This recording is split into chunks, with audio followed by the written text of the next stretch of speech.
હમણાં વિયેટનામ કરીને ડેસ્ટિનેશન ખૂબ સુંદર ચાલે છે.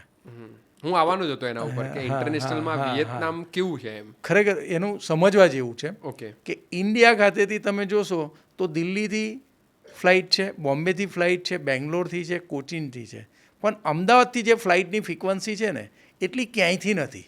અમદાવાદથી વીકમાં રોજની 2 ફ્લાઇટ છે વિયેતનામ માટે. અને દનાંગની હું પકડું તો વીકમાં બીજી અમુક દિવસ 3 ફ્લાઇટ છે. હવે બોમ્બે જેવી જગ્યા છે ત્યાંથી બેન એક જ ફ્લાઇટ છે. સમજો.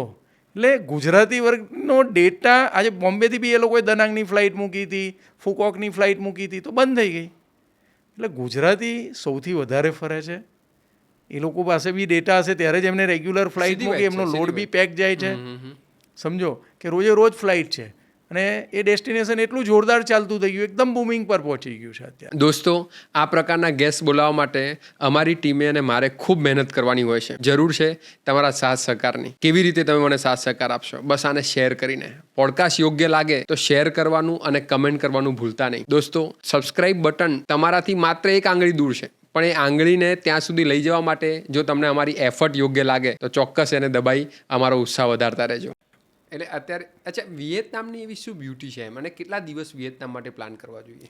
વિયેતનામની લગભગ તો છે વિયેતનામ આખું ફરવું હોય તો 14-15 દિવસ બી ઓછા પડે, પણ એને આપણે શોર્ટ પાર્ટમાં કરીએ તો 7 નાઇટ 8 નાઇટ ઇનફ છે.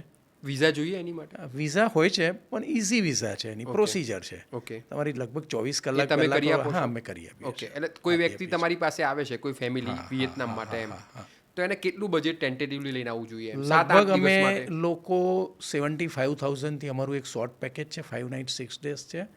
પછી ત્યાર પછી ₹1,00,000 આસપાસ તમારે 7 નાઇટ 8 નાઇટ આરામથી થઈ જાય છે. પર હેડ 1 લાખ રૂપીસ છે? પર હેડ પર હેડ 1 લાખ રૂપીસ છે. બરાબર છે. 1,02,000 આસપાસ છે. 1,02,000 આસપાસ છે. અને એટલે તમે એવું કહી શકો કે 2 જણ હોય અને 2 બાળકો હોય, તો ઓવરઓલ એને કેટલું બજેટ લઈને ચાલવું જોઈએ? 2 બાળકો હોય તો બાળકોની હાઇટ શું છે એના પર ફોરેનમાં તો રેટ ડિપેન્ડ થતા હોય છે. ઉંમર પ્રમાણે નહીં? ઉંમર પ્રમાણે નહીં, ત્યાં હાઇટ પ્રમાણે છે. અચ્છા. કે 1 મીટરની હાઇટ છે, 1.6 છે, એના પર રેટ. બાળક નાનું હોય તો સારું. 1 મીટરથી નીચું હોય, હાઇટ નીચી હોય તો એ ફ્રી છે. એટલે પછી વિઝા અને ટિકિટ ચાર્જ જ લાગતો હોય છે. ઓકે.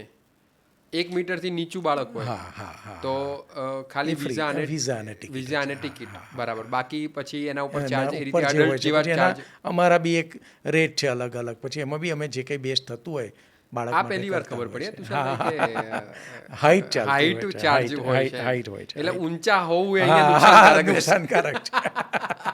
અચ્છા, તો વિયેતનામ માટે તમે કીધું એ પ્રમાણે કે એક ફેમિલી છે તો એને કેટલા રૂપિયા અંદાજે લઈને ચાલવા જોઈએ? મેં તમને કીધું કે બાળકો સાથે હોય તો 2 બાળક હોય તો તમને 3.5 જેવું, 3.5 લાખ. શોપિંગ થઈ જાય બધું? શોપિંગ હવે શું લે છે એના પર આધાર છે. હવે ગુજરાતી લોકોને તો બીજા 50,000 રૂપિયા જોઈએ. ટૂંકમાં 4-1 લાખ રૂપિયાની તૈયારી હોય આરામથી. નાના બાળકો હોય અને 2 એડલ્ટ હોય તો આરામથી થઈ જાય. અને પ્રોપર્ટી કેવી મળે આપણને? બધી 4 સ્ટાર આપીએ. અને ત્યાં ગુજરાતી જમવાની બી વ્યવસ્થા કરીએ છીએ. ગુજરાતી જમવાની વ્યવસ્થા.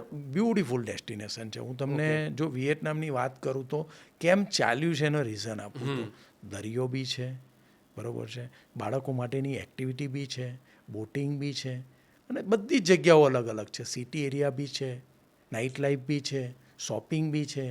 એટલે ઓલ ઇન વન છે. ઓલ ઇન વન છે. અને સસ્તું છે. સસ્તું છે. આજે કમ્પેરેટિવલી બીજી કોઈ જગ્યા પર જઈએ એના કમ્પેરિઝનમાં સસ્તી જગ્યા.